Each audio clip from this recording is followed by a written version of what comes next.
আজকে কি করতে গিয়ে আমার কেটিএম এর মধ্যে এত কাদা লেগে গিয়েছিল বন্ধুরা, তোমাদেরকে প্রথম থেকে না বললে কিছুই বুঝতে পারবে না। তো চলো প্রথম থেকে শুরু করা যাক। সো হ্যালো এভরিওয়ান, আমি রাকিবুল। তোমরা সবাই কেমন আছো? আশা করছি ভালোই আছো। তো আজকে সকাল সকাল ঘুম থেকে উঠে মুখ টুক ধুয়ে এসে গামছা সাহায্যে মুখটা একটু মুছে নিলাম।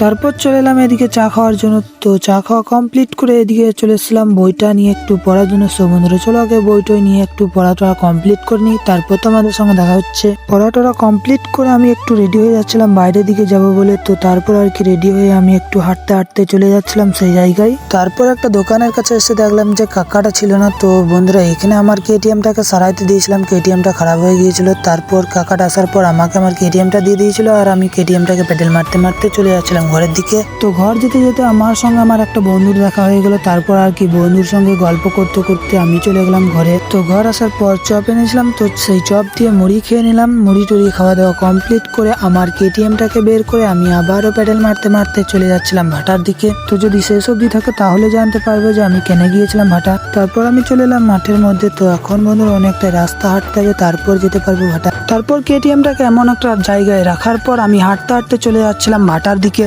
তারপর আমি চলে এলাম ভাটার মধ্যে। তো তোমাদেরকে এবার বন্ধুরা জানিয়ে দিই যে আমি কেন এসেছিলাম ভাটার মধ্যে। তো এখানে বন্ধুরা 4টে বস্তা দেখতে পাচ্ছ, এই 4টে বস্তায় কয়লা ভরা আছে, পোড়া কয়লা। তো সেই কয়লাগুলোই আমি নিয়ে যাবো বাড়ি। তারপর 4টে বস্তায় নিয়ে চলে এলাম আমি আমার কেটিএমটার কাছে। তো চলো বন্ধুরা এবার এই বস্তাগুলো নিয়ে চলে যাব ঘর। তো একবারে আমি চাপিয়ে নিয়েছিলাম 3টে বস্তা আমার কেটিএমটার মধ্যে। আমি বুঝতেই পারছি যে আমার কেটিএমটার অবস্থা এবার খারাপ হবে, তার থেকেও খারাপ অবস্থা হবে আমার। তো কি করবো বন্ধুরা, একবারে নিয়ে যাব, দেখি পারি কি না পারি। তো তারপরেও একটা বস্তা রয়ে যাবে।